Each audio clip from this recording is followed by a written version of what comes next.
श्री स्वामी समर्थ. ओम दिगंबराय नमः. आपल्या सर्वांचं या पॉडकास्टमध्ये मी श्रेयांश कानविंदे आणि वृषाली गजने आपल्या सर्वांचं स्वागत करतो. वृषाली, असा हा पॉडकास्ट हा स्वामी नामाचं सामर्थ्य, स्वामी नामाची महती आणि स्वामी नामाच्या कार्याचा प्रचार प्रसार याची महती सांगणारा हा असा पॉडकास्ट आहे. अखिल विश्वामध्ये सुप्रसिद्ध असलेली मनोरथपूर्ती महापदयात्रा, श्री क्षेत्र गावखडी ते श्री क्षेत्र अक्कलकोट असा अविरतपणे प्रवास करत असलेली ही आपली मनोरथपूर्ती महापदयात्रा 500 किलोमीटरपेक्षा जास्त अंतर ही पदयात्रा पार करत असते.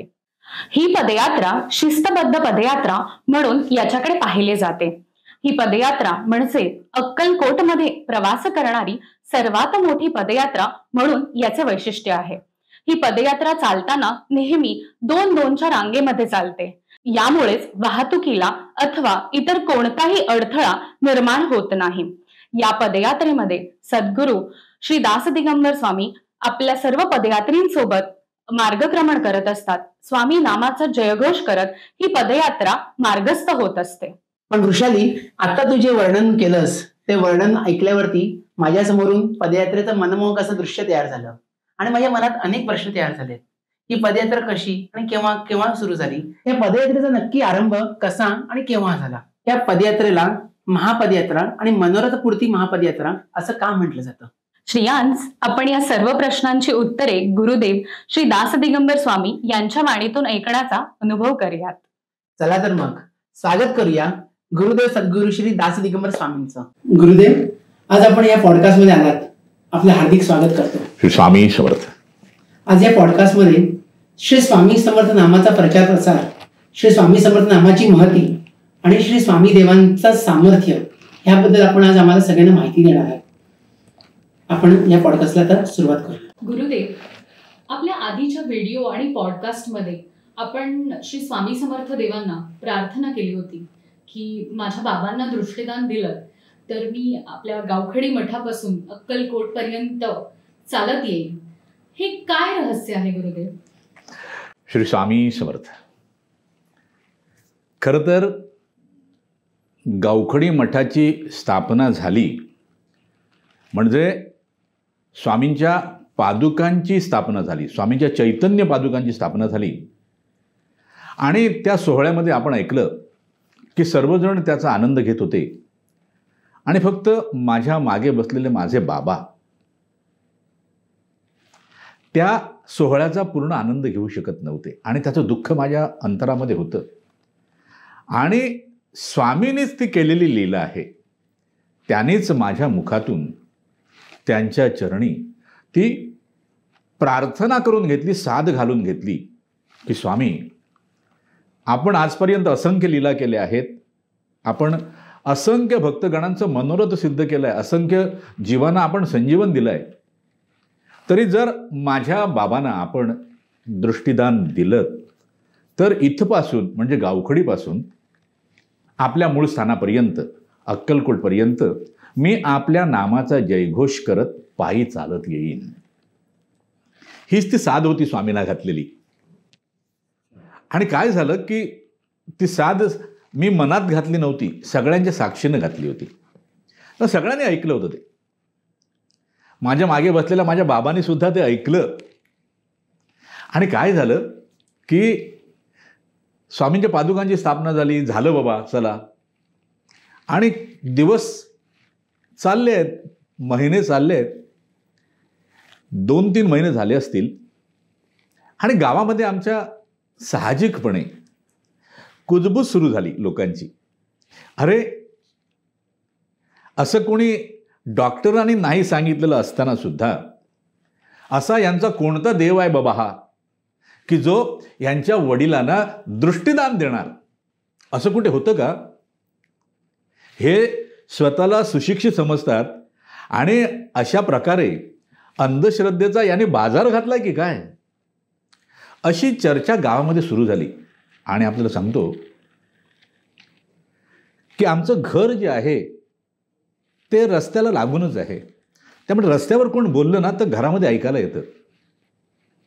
आणि अशी चर्चा, त्या चर्चेतले शब्द माझ्या बाबांच्या कानावर पडले आणि त्यांच्या अंतरंगामध्ये सुद्धा अस्वस्थता निर्माण झाली. अरे हा माझा मुलगा म्हणतोय स्वामी तुम्हाला दृष्टिदान देतील, पण ही अंधश्रद्धा तर नाही ना. कारण माझ्या बाबांनी कधीच अंधश्रद्धेला थारा दिलेला नाही, अजिबात नाही. त्यांना दृष्टी नव्हती, मात्र ते डोळस होते. अंधश्रद्धेला कधीच त्यांनी थारा दिलेला नाही. त्यामुळे झालं काय की त्यांच्या अंतरंगामध्ये सुद्धा अस्वस्थता निर्माण झाली. आणि एक दिवस त्याने मला विचारलं, अरे बाळा, तू स्वामींना प्रार्थना केली आहेस खरी, पण स्वामी खरोखर मला दृष्टी देतील असं तुला वाटतं का रे? स्वामींच्या कृपेने मी खरंच जग पाहू शकेन का रे? तर मी तेव्हा बाबांना म्हटलं, बाबा मला नुसतंच वाटत नाही, माझा पूर्ण विश्वास आहे, पूर्ण श्रद्धा आहे. स्वामी तुम्हाला निश्चित दृष्टिदान देणार आणि तुम्ही इतरांसारखं हे जग पाहू शकणार. आणि हे जेव्हा मी अत्यंत आत्मविश्वासानं त्यांना सांगितलं, तेव्हा तो दृष्टिहीन असलेला जीव, म्हणजे अंधारात चालणारा दिशाहीन आंधळा, अशी त्यांची परिस्थिती होती. ते असं शून्यामध्ये, त्याला शून्यच होतं सगळं, पाहतायत. मात्र त्यांच्या चेहऱ्यावर मला आनंदाच्या छटा दिसू लागल्या. त्यांनाही वाटायला लागलं, अरे नाही, हा माझा बाळा मला सांगतोय तर स्वामी देतील मला दृष्टी. आणि त्यांच्या चेहऱ्यावरच्या त्या आनंदाच्या छटा पाहिल्या आणि मलाही असं वाटलं, अरे स्वामी, माझ्या बाबांच्या चेहऱ्यावर उमटलेल्या ह्या आनंदाच्या छटा आहेत, त्या आपण कायम करा, त्यांना आपण दृष्टिदान द्या. पण काहीच घडत नव्हतं, काहीच घडत नव्हतं. लोक चर्चा करतात, आम्ही स्वामींना साद घालतोय. आणि त्यानंतर आपल्याला एक प्रसंग सांगतो, फार महत्त्वाचा होता तो. आमचे एक नातेवाईक मुंबईवरून आले होते आणि ते बाबांना भेटायला आले. आणि ते बाबांना विचारतायत, हो काय या बाळाने ते कोण स्वामी आणून बसवले तिथे आपल्या घरामध्ये, आणि डॉक्टरने तुम्हाला दिसणार नाही असं सांगितल्यानंतर सुद्धा ते स्वामी तुम्हाला दृष्टी देणार असं तो म्हणतोय. मग तुम्हाला पण असं वाटतं का बंधू? कारण माझ्या बाबांना सगळे बंधू म्हणायचे, कारण बंधूच होते सगळ्यांची, बंधुत्वाचं नातं जपणारी व्यक्ती होती. तुम्हाला खरं वाटतं का बंधू की स्वामी तुम्हाला दृष्टी देतील? तर बाबा त्यांच्याकडे बघून हसले. बघून म्हणजे समोर तो माणूस बसलेला आणि त्यांना काहीच दिसत नाही, मात्र ते हसले. आणि त्यांनी त्याला काय उत्तर दिलं ना, ते फार महत्त्वाचं आहे. बाबा त्यांना काय म्हणाले, हे बघ बाबा,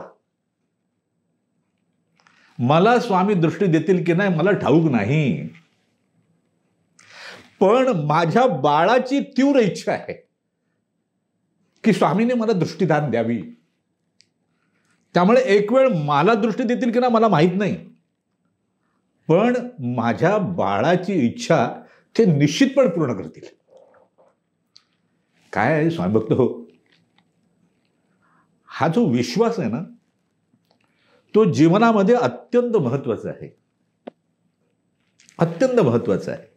विश्वास असेल तर कोणतीही गोष्ट आपल्यासाठी अशक्य राहत नाही. आणि म्हणून आपण काय करावं, निरंतरपणे स्वामी चरणावर आणि स्वामी नामावर विश्वास ठेवून राहावं. म्हणजे आपल्याला जे अशक्य वाटतं ते स्वामी आपल्यासाठी सहज शक्य करतात. माझ्या बाबांनी त्यांना तसं उत्तर दिल्यानंतर ते आमचे नातेवाईक माझ्या बाबांकडे बघत बसले आणि निघून गेले. पण ते निघून गेल्याने काय बाबांना दृष्टी मिळाली नाही. आणखीन काही महिने गेले, आमच्या ठाई सुद्धा अस्वस्थता वाढू लागली. लोक आमच्याविषयी बोलायला लागले. अर्थात ते वाईट बोलत नव्हते, आमच्याविषयी असलेल्या प्रेमामुळेच बोलत होते. म्हणजे आमच्यावर टीका करतात असं म्हणणं नव्हतं, पण त्यांना असं वाटत होतं की अरे हे सुशिक्षित लोक आहेत, याने अंधश्रद्धेच्या आहारी जाऊ नये, कारण त्यांना वाटत होतं की हे काहीतरी अंधश्रद्धेचा विषय आहे, श्रद्धेच्या पलीकडे काहीतरी, विश्वासाच्या पलीकडे हे जात आहेत, आणि म्हणून हा अंधविश्वास ठरू नये असं माझ्या गावातल्या लोकांना वाटत होतं, कारण तेही माझ्यावर प्रेम करणारे लोक आहेत. आणि त्यांची ही अशी चर्चा चाललेली ऐकल्यानंतर साहजिकपणे मी सुद्धा जीवदशेमध्येच क्रमण करणारा असल्याने माझ्या ठाई अहंकार जोर धरू लागला. आणि मला कसं स्वामी देणार नाहीत बाबांना, कसं माझ्या बाबांना दिसणार नाही, आपण त्यांच्या डोळ्याचं ऑपरेशन करून घेऊया. पण आपल्याला सांगतो, तत्पूर्वी आम्ही बाबांना मुंबईलाही आणलं होतं, सर्व तज्ज्ञ डॉक्टरांना दाखवलं होतं, आणि सगळ्या तज्ज्ञ डॉक्टरांचं हेच मत होतं की तुमच्या बाबांना कधीच दिसणार नाही. मात्र स्वामींवर असलेल्या विश्वासामुळे आम्ही काय केलं की नाही, बाबांच्या डोळ्याचं ऑपरेशन करूया. अर्थात हा अज्ञानाचा धूर होता. कशामुळे निर्माण झालेला, तर अहंकारामुळे. माझ्याकडे अहंकार जागृत झाला. होय, निश्चितपणे मी अहंकारित झालो. आणि आम्ही रत्नागिरीला डोळ्यांच्या तज्ज्ञ असलेल्या डॉक्टर राधाराणी पाटील यांच्याकडे आम्ही बाबांना घेऊन गेलो. तर त्या म्हणाल्या, अहो मी तुम्हाला यापूर्वीच सांगितलंय की तुमच्या वडिलांना कधीच दिसणार नाही. तर मी त्यांना म्हटलं, असं कसं म्हणताय, दिसेल त्यांना, तुम्ही त्यांचं ऑपरेशन करा त्यांच्या डोळ्याचं. बरं, डोळ्याचं ऑपरेशन कसलं करायचं हेही मला ठाऊक नाही. त्या म्हणतात, हो पण ऑपरेशन करून काय होणार. म्हटलं नाही, दिसेल त्यांना. ते म्हणते, बघा मी तुम्हाला सांगते की तुमच्या बाबांना दिसणार नाही, पण तुम्ही म्हणता ऑपरेशन करायचं, करूया. पण ऑपरेशन केल्यानंतर त्यांना दिसणार नाही हे मला ठाऊक आहे, त्यामुळे तुम्ही नंतर येऊन माझ्याकडे कुठला तगादा लावायचा नाही. म्हटलं नाही, काही हरकत नाही. त्याने 1 महिन्यानंतरची तारीख दिली ऑपरेशनसाठी, कारण त्यांच्याकडे पण खूप गर्दी असायची. आणि झालं, आता बाबांचं ऑपरेशन आहे म्हणजे बाबांना दिसायला लागेल. बाबांच्या डोळ्याचं ऑपरेशन आहे म्हणजे बाबांना दिसायला लागेल. माणसाचं कसं होतं की जेव्हा ते परब्रह्म कृपा करायला थोडा वेळ घेते ना जीवाच्याच कल्याणासाठी, तेव्हा त्याला असं वाटतं की हे माझ्याच कर्तृत्वाने घडणार आहे. माझंही तसंच झालं. मलाही अभिमान जागृत झाला, ऑपरेशन करून बरं करूया बाबांना. आणि ऑपरेशनची तारीख आली, मी मुंबईला होतो, 5 दिवस अगोदर असेल, नक्की मला आठवत नाही आता बरोबर, 4 किंवा 5 दिवस अगोदर. आणि बाबांची आमच्या तब्येत अचानक बिघडली. ओरडायला लागले. त्यांना कळत नव्हतं काय होते काय नाही. मला फोन आला गावावरून माझ्या भावाचा. मी म्हटलं, तू त्वरित त्यांना रत्नागिरी हॉस्पिटलला ॲडमिट कर, मी येतो. आणि त्यांना रत्नागिरी हॉस्पिटलमध्ये ॲडमिट केलं. मी मुंबईवरून त्वरित निघालो आणि जाऊन पाहतो तर बाबा माझे ॲडमिट झालेले आहेत. आणि मी गेलो. म्हटलं, बाबा, अरे तू आलास. म्हटलं, हो बाबा आलो आहे. तुम्ही काळजी करू नका. अरे मी काळजी नाही करत रे, पण मला काय होतं तेच मला कळत नाही आहे. मला डॉक्टरांना सुद्धा सांगता येत नाही की मला काय होतंय, मला कळतच नाही रे काय होतंय ते. आणि असं करता करता बाबा हॉस्पिटलला ॲडमिट आहेत. डॉक्टर त्यांच्यावर ट्रीटमेंट करतायत. आणि बाबांच्या डोळ्याच्या ऑपरेशनची तारीख निघून गेली. दुसऱ्या दिवशी बाबा उत्तम झाले आणि खडखडीत होऊन घरी आले. माझ्या लक्षात आलं, स्वामींच्या कृपेने, स्वामींची कृपा झाली होती म्हणून लक्षात आलं, नाहीतर लक्षात येत नाही. कारण अहंकारित झालेला जीव जो आहे ना, तो भ्रमित असतो, त्याला सत्याची ओळख अजिबात होत नाही. पण स्वामींच्या कृपेने माझ्या लक्षात आलं की अरे, आपण फार मोठी चूक करून बसलोय. आपण अहंकारित झालो आणि स्वामी जे काम करणार आहेत, होय करणार, ते आपण स्वतःचं कर्तृत्व दाखवण्यासाठी आपणच पुढे सरसावलो. म्हणून स्वामींसमोर उभा राहिलो, कान पकडले आणि उठाबशा काढल्या. आणि स्वामींना म्हटलं, स्वामी मला क्षमा करा, मी अहंकारित झालो स्वामी. मात्र स्वामी, माझ्या बाबांची तब्येत कमी जास्त होते, कारण त्यांची तब्येत वरखाली होत होती. आणि ज्याला जन्म आहे त्याला मृत्यू आहे. स्वामींनी म्हटलं, स्वामी बघा, माझे बाबा जर असेच त्यांचा देहत्याग घडला, ते असेच सोडून गेले हे जग दृष्टी प्राप्त केल्याशिवाय, तर या जगामध्ये आम्ही कोणालाही आपलं नाम घ्या म्हणून सांगू शकणार नाही. म्हणून आता आपणच काय ते करा. आपण माझ्या बाबांना दृष्टीदान द्या, आपण द्याल याबद्दल माझ्या मनात शंका नाही. पण परिस्थितीने गांगरून जायला होतं आणि मग मनामध्ये शंका निर्माण होतात. पण आता मी काहीच माझ्याकडून प्रयत्न करणार नाही, आपणच स्वामी काय ते करा. आणि असं करता करता आपल्याला सांगतो, आम्ही लोक चर्चा करत होते पण आम्ही शांत होतो. कुठलीच प्रतिक्रिया नाही. स्वामी करणार आहेत, स्वामी करतील. माझे बाबा सुद्धा, मी जेव्हा जेव्हा मुंबईहून जायचो, आपल्याला खरं सांगतो, त्यांना दृष्टी नव्हती तरी सुद्धा ते आषाढभूत नजरेनं माझ्याकडे पाहायचे. ते प्रश्न नाही विचारायचे, पण मला जाणवायचं, अरे यांना विचारायचंय काय रे स्वामी, मला कधी दृष्टी देणार, मी तुला कधी पाहू शकेन, मी तुला कधी पाहू शकेन.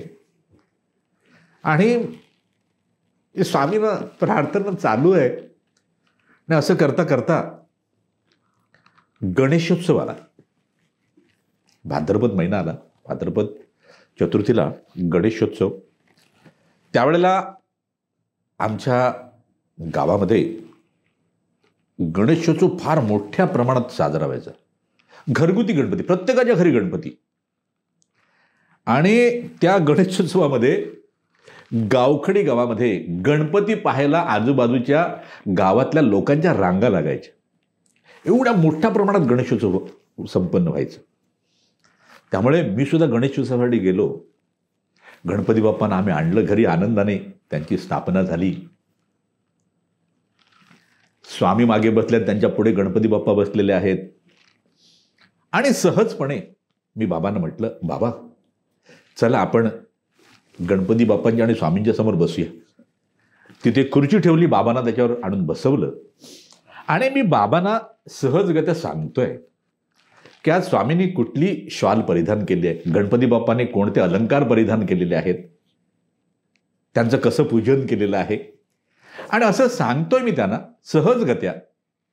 आणि एवढ्यात स्वामींनी कृपा केली. म्हणजे माझा हा उजवा हात अलगदपणे त्यांच्या डोक्यावर गेला. मी त्यांच्या मागे उभा आहे आणि हात माझा त्यांच्या डोक्यावर आहे. आणि माझ्या मुखातून श्री स्वामी समर्थ या महामंत्राचा उच्चार सुरू झाला. होय, तो महामंत्र आहे, मूलमंत्र आहे. त्याच्यासारखं दुसरं सामर्थ्यशाली उच्चारण या विश्वामध्ये नाहीच. मी श्री स्वामी समर्थ या मंत्राचा जप करतोय. बाबांना काहीच कळत नाही. ते बिचारे समोर काही दिसत नसताना सुद्धा समोर दृष्टी लावून बसलेले आहेत. आणि नंतर माझ्या मुखातून स्वामींनी महामृत्युंजय मंत्राचा जप करून घेतला. आता हा का केला मला माहित नाही, स्वामींना ठाऊक ते. कारण ते सर्वज्ञ आहेत, ते सर्व जाणतात आणि सर्व करणारे तेच आहेत. मी महामृत्युंजय मंत्राचा जप करतोय. पुन्हा श्री स्वामी समर्थ मंत्राचा जप चालू झाला. आणि अचानक माझे बाबा ओरडले, अरे अरे मला गणपती बाप्पा दिसतोय, मला स्वामी दिसतायत. ओ बाबा काय म्हणताय काय, हो बाबा काय म्हणताय, अरे काय म्हणताय काय, हे काय स्वामी समोर बसले आहेत, गणपती बाप्पा बसलाय. मी त्यांना विचारलं, स्वामींच्या शालीचा रंग कसा आहे. त्याने त्वरित सांगितलं, अरे तू काय माझी परीक्षा घेतोस की काय, अरे गणपती समोर ही फळं ठेवली आहेत ती त्यांनी सांगितली. अरे तू माझी परीक्षा घेऊ नकोस, मला खरोखर दिसायला लागलं स्वामींनी कृपा केली आहे. आणि स्वामींनी कृपा केली म्हणजे स्वामींना जी साध घातली होती, स्वामी आपण माझ्या बाबांना दृष्टीदान द्या. मी इथपासून म्हणजे गावखडी गावापासून, गावखडी मठापासून आपल्या मूळ स्थानापर्यंत म्हणजे अक्कलकोटपर्यंत आपल्या नामाचा जयघोष करत पायी चालत येईन याची त्वरित मला त्याचं स्मरण झालं आणि मी तिथेच म्हटलं, अरे आता पदयात्रेच्या तयारीला लागायला हवं. श्री स्वामी समर्थ, श्री स्वामी समर्थ. गुरुदेव, मग असं म्हणता येईल का की स्वामी देवांनी आपलं मनोरथ पूर्ण करून घेतलं आणि त्यानंतर या मनोरथपूर्ती महापदयात्रेला आरंभ झाला? श्री स्वामी समर्थ. अरे बाळा, काय सांगू तुला मी. हे परब्रह्म जे आहे श्री स्वामी समर्थ, हे असंच आहे. अगोदर ते तुमच्यावर कृपा करतं आणि नंतर तुमच्याकडून सेवा करून घेतं. अत्यंत महत्वाची गोष्ट आहे. त्याने माझं मनोरथ सिद्ध केलं. होय, ते माझं मनोरथ होतं. माझ्या अंतरंगाची ती प्रचंड तीव्र अशी इच्छा होती की माझ्या बाबांना दृष्टी मिळावी आणि त्याच्यासारखा दुसरा आनंद या विश्वामध्ये मला त्यानंतरही आजपर्यंत सापडलेला नाही. म्हणजे केवढा आनंद दिला त्याने मला जीवनामध्ये, केवढा आनंद. म्हणजे ज्या आनंदाचं वर्णन मला शब्दांमध्ये करणं केवळ अशक्य आहे. त्याने माझं मनोरथ सिद्ध केलं आणि त्यानंतर त्याने ती मनोरथपूर्ती पदयात्रा करून घेतली. अत्यंत महत्वाचं. आणि म्हणून मनोरथ सिद्ध केल्याने आरंभ झालेली स्वामींच्या कृपेने, स्वामींच्या इच्छेनं आणि स्वामींच्या सामर्थ्यानं ही पदयात्रा असल्याने त्या पदयात्रेचं नामाभिधान मनोरथपूर्ती महापदयात्रा असं झालं आणि सर्वत्र ती प्रसिद्ध झाली. श्री स्वामी समर्थ.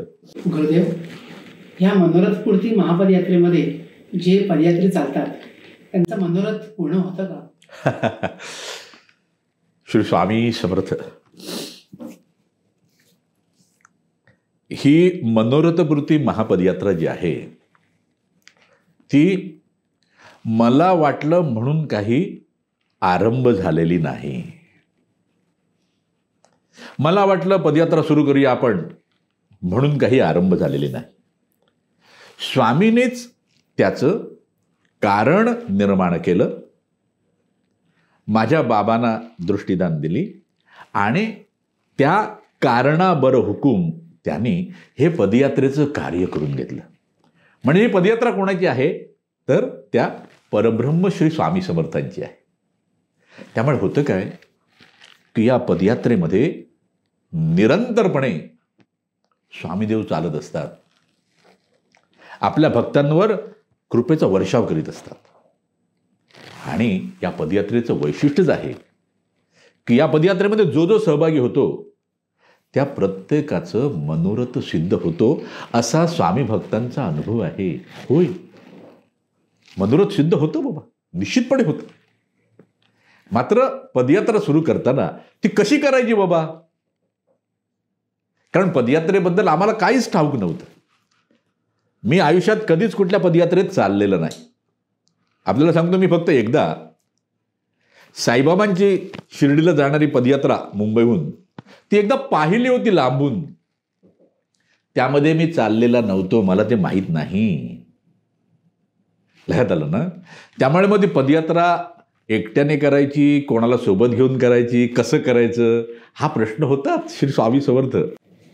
गुरुदेव, मग ही पदयात्रा जी आपली सुरू झाली ती सुरुवातीला आपण एकट्यानेच करायची ठरवली की काय नियोजन होतं त्याचं?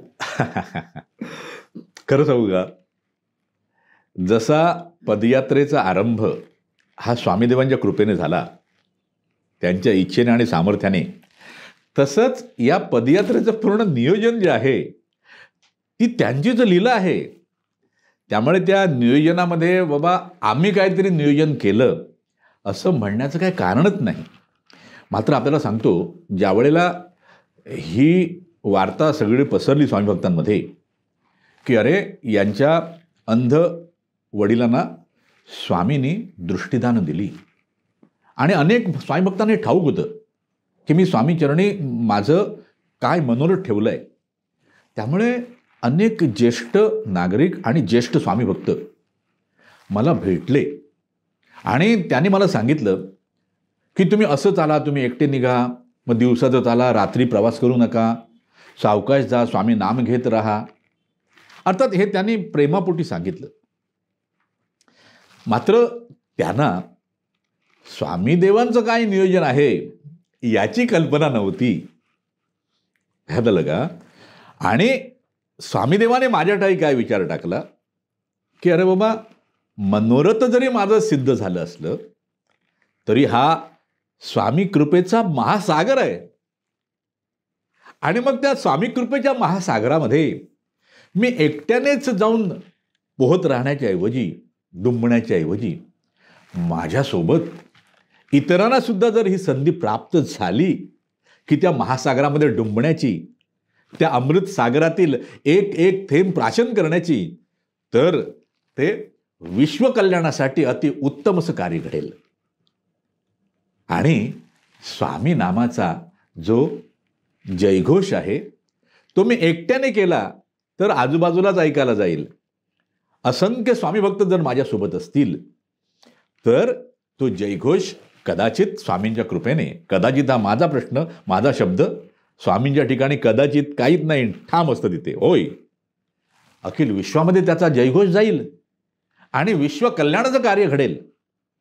आणि म्हणून स्वामींनी तो विचार मनामध्ये टाकला आणि असंख्य स्वामी भक्तांना सोबत घेऊन स्वामींनी ही त्यांची मनोरथपूर्ती महापदयात्रा आरंभ करून घेतली. श्री स्वामी समर्थ.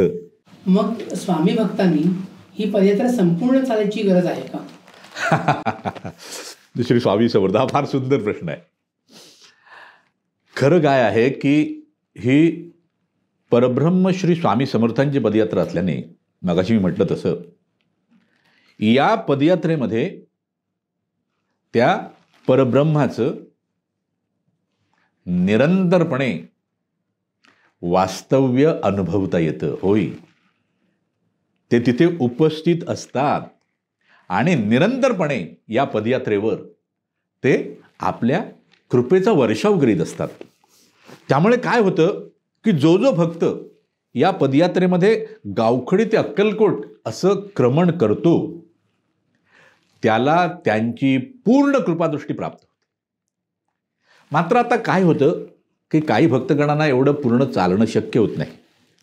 काही वृद्ध बंधू असतात, वृद्ध माता असतात, भगिनी असतात, किंवा काही शारीरिक अस्वस्थ्यामुळे त्यांना चालायला होत नाही.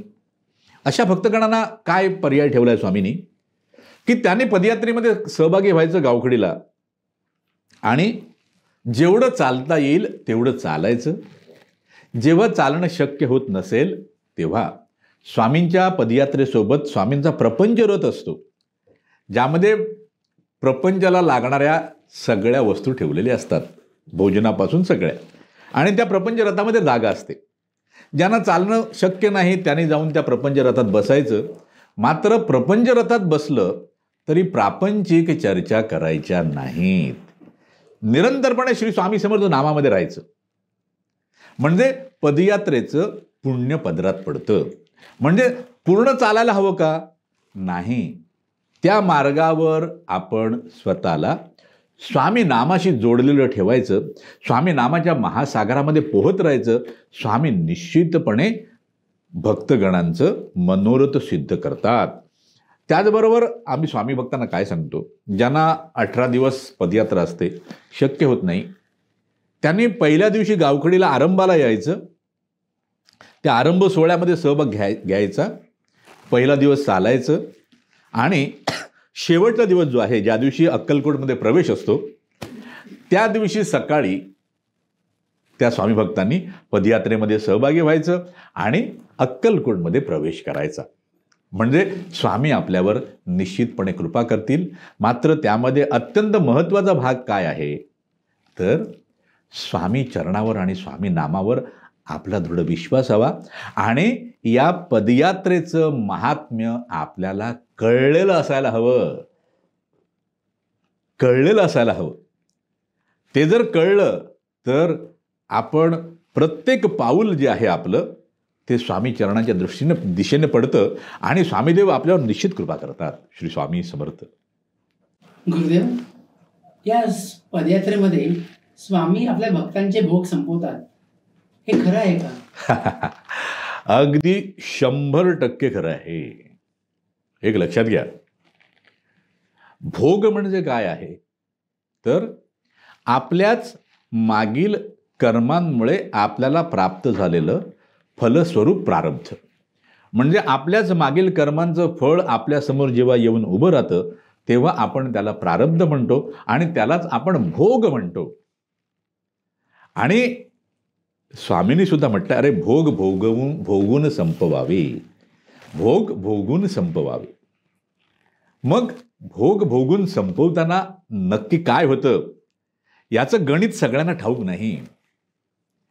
प्रपंचामध्ये भोग भोगताना काय होतं, माणूस ते भोग भोगताना मेटाकुटीला येतो आणि त्या भोगातून स्वतःची सुटका करण्यासाठी तो आणखीन कुठली तरी युक्ती करतो आणि काहीतरी विचित्र कर्म करून बसतो आणि पुन्हा त्या कर्माचे भोग तो स्वतःसाठी निर्माण करतो. म्हणजे ते निश्चितीने वाईटच असतात, कारण युक्ती केलेली असते. पण पदयात्रेमध्ये काय होतं आपल्याला सांगतो. पदयात्रेमध्ये स्वामी भक्त जेव्हा स्वामी नाम घेऊन गावखडीपासून अक्कलकोटच्या दिशेने क्रमण करतात त्यावेळेला काय होतं की त्यांच्या देहाला त्रास होतो, म्हणजे स्थूल देहालाही होतो आणि सूक्ष्म देहालाही होतो. स्थूल देहाला त्या पायावर फोड येत आहेत, डोकं तापतंय उन्हामध्ये, चटके बसत आहेत, जिथे थंडी असते तिथे थंडीने कुडकुडाला होत आहे आणि याच्या वेदना ज्या आहेत त्या सूक्ष्म देहाला होत असतात आणि त्याच्यातून भोग संपत असतात. मात्र ते भोग संपताना महत्त्वाची गोष्ट काय घडते इथे तर स्वामी भक्त जो आहे तो कुठली युक्ती करत नाही, त्याच्यातून बाहेर पडण्याचा प्रयत्न करत नाही त्या भोगातून. किंबहुना तो स्वामी नामामध्ये राहिल्याने भोग तर संपतातच, पण त्याचबरोबर त्याला स्वामी कृपेचं अमृत प्राप्त होतं. अनेक स्वामी भक्तांच्या पायाला फोड येतात, अनेक स्वामी भक्तांच्या पायाला फोड येतात आणि ते फुटतात. ज्याच्या पायाला फोड आला त्याने 100% समजावं की त्याचे भोग निश्चितपणे संपलेले आहेत. आणि यातनांचा जो मार्ग आहे तो जर मला अमृताच्या गावामध्ये घेऊन जाणार असेल तर त्या यातना मला गोडच लागल्या पाहिजेत. आणि स्वामी भक्त तसाच अनुभव करतात. कुठलाही स्वामी भक्त माझा रडत राहत नाही, तो त्या फोडांचा सुद्धा आनंद घेतो, कारण त्याला ते फोडसुद्धा गोड लागतात. आणि तो तसाच श्री स्वामी समर्थ म्हणत त्या स्वामी चरणांकडे जातो आणि आपलं मनोरथ जे आहे ते सिद्ध करून घेतो. श्री स्वामी समर्थ. गुरुदेव, मग आपण आता आपल्या सर्व स्वामी भक्तांना काय संदेश देऊ इच्छिता? श्री स्वामी समर्थ. काय होतं बाळा की प्रत्येक जीव जो आहे ना, प्रत्येक जीव हा निरंतरपणे भविष्यामध्ये जगत असतो, तो वर्तमानामध्ये जगत नाही. भूतकाळातील ज्या त्याच्या आठवणी आहेत त्या कधीकधी त्याला आनंद देतात, कधीकधी त्याला प्रताडित करतात. मात्र वर्तमानामध्ये तो जीव राहत नाही, तो भविष्यामध्ये जात राहतो. आणि भविष्यामध्ये जगत असल्यामुळे त्याला निरंतरपणे कोणती ना कोणती चिंता लागून राहिलेली असते.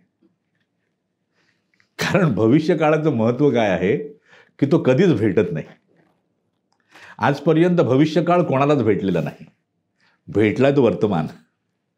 मात्र जीव वर्तमानात जगत नसल्याने, तो भविष्यामध्ये जगत असल्याने निरंतरपणे कुठल्या ना कुठल्या तरी चिंतेने ग्रासित असतो. कुठल्या ना कुठल्या इच्छेच्या पूर्तीसाठी तो काही ना काहीतरी करत असतो. झालं. मग अशा भक्तगणांनी काय करायचं बाबा? आपली इच्छापूर्ती करण्यासाठी काय करायचं तर आपलं विहित कर्म जे आहे ते उत्तम रीतीने प्रामाणिकपणे पार पाडायचं. आणि या मनोरथपूर्ती पदयात्रा श्री क्षेत्र गावखडी ते श्री क्षेत्र अक्कलकोट या महापदयात्रेमध्ये सहभागी व्हायचं. ही पदयात्रा जी आहे ती विनामूल्य असते. स्वामींची कृपा आहे, स्वामींनीच केलेलं आहे. पदयात्रेमध्ये सहभागी व्हायचं, स्वामी नामामध्ये रंगून जायचं आणि पदयात्रा संपन्न झाल्यानंतर स्वामींना कधीच विसरायचं नाही. स्वामींना जोपर्यंत एखादा जीव स्मरणात ठेवून आहे, जोपर्यंत तो स्वामी देवांच्या संगतीत आहे, तोपर्यंत त्याचं जीवन जे आहे ते कितीही वाईट भोगांनी भरलेलं असलं तरी सुद्धा ते त्याच्यासाठी यातनामय होत नाही. भोग भोगून संपतात आणि त्याच्या जीवनामध्ये आनंदाची पहाट होते. आनंदाची पहाट म्हणजे आनंदाचा सूर्योदय होणार, आनंदाचा प्रकाश होणार आणि जीवन जे आहे ते आनंदमय होतं, समृद्ध होतं, प्रकाशमान होतं आणि खऱ्या अर्थानं मनुष्य जीवनाचा उद्देश सफल होण्याची शक्यता निर्माण होते. म्हणून स्वामी भक्तांनी काय करावं? स्वामी चरणाशी राहावं, स्वामी नामात राहावं. आपल्या ठायी अहंकार वृद्धिंगत होणार नाही याची काळजी घ्यावी. अहंकार प्रत्येकाच्या ठिकाणी असतो, मात्र त्याची मात्रा वाढणार नाही याची काळजी घ्यावी. आपल्याला जो जो भेटेल त्याच्याशी प्रेमयुक्त अंतःकरणानं व्यवहार करण्याचा प्रयत्न करावा. प्रेमयुक्त अंतःकरणानं. समोरच्या माणसाने मला अररावी केली म्हणून मी त्याला तसाच प्रतिसाद देण्याचं काही कारण नाही. मी त्याला श्री स्वामी समर्थ म्हणावं आणि माझ्या जीवनाच्या मार्गावर पुढे क्रमण करावं. म्हणजे माझा मार्ग जो आहे तो निश्चितपणे सुकर होतो. आणि स्वामीने मला या पदयात्रेत जे सांगितलं ते आपल्याला सांगतो. स्वामीने मला एक मंत्र दिला होता, तो म्हणजे असा, अरे तुला पदयात्रेच्या मार्गावर कोणी भेटला आणि तो जर तुझ्याशी वाद घालत राहिला तर तू त्याच्याशी वाद घालत राहू नकोस, भांडत राहू नकोस, त्यामध्ये तुझं नुकसान आहे. त्याचबरोबर एखादा कोण तुला भेटला आणि तो तुला हार तुरे देऊन तुझा सन्मान करायला लागला तर ते सुद्धा घेत राहू नकोस, कारण त्यामध्ये सुद्धा तुझं नुकसान आहे, कारण तुझं क्रमण थांबतं. म्हणून या पदयात्रेसारखीच जी जीवनाची महापदयात्रा आपण करत असतो त्या जीवनाच्या महापदयात्रेचं क्रमण कुठेच थांबणार नाही याची काळजी घ्यायची. कुठेही घोटाळत राहायचं नाही, स्वामीनाम मुखात घ्यायचं आणि जीवनाची पदयात्रा निर्धोकपणे क्रमण करावी. श्री स्वामी समर्थ. गुरुदेव, आपली ही जी पदयात्रेची सुरुवात, आरंभ, त्याचं नियोजन आणि हे जे आपण आता सर्व संबोधन केलं, ह्याच्यानंतर ही जी पहिली पदयात्रा आपली झाली, ह्या पदयात्रेबद्दल आम्हा सर्व स्वामी भक्तांना अजून काही पुढे ऐकायला आवडेल आपल्याकडनं. आपल्या अमृततुल्य वाणीतून आम्हाला नक्की ऐकायला आवडेल. आपण लवकरच या पदयात्रेबद्दल आपण संबोधन कराल अशी अपेक्षा व्यक्त करतो. आणि आपण आज या पदयात्रेच्या निमित्ताने इथे या पॉडकास्टमध्ये आलात आणि स्वामी नामाचा प्रचार प्रसार, त्याचं महात्म्य आणि सामर्थ्याची जाणीव करून दिली, याबद्दल आपलं पुन्हा एकदा आभार व्यक्त करतो. आणि सदैव आपल्या आम्हा सर्व स्वामी भक्तांवरती कृपा ठेवा आणि सदैव आमच्या बरोबर राहा. श्री स्वामी समर्थ. श्री स्वामी समर्थ.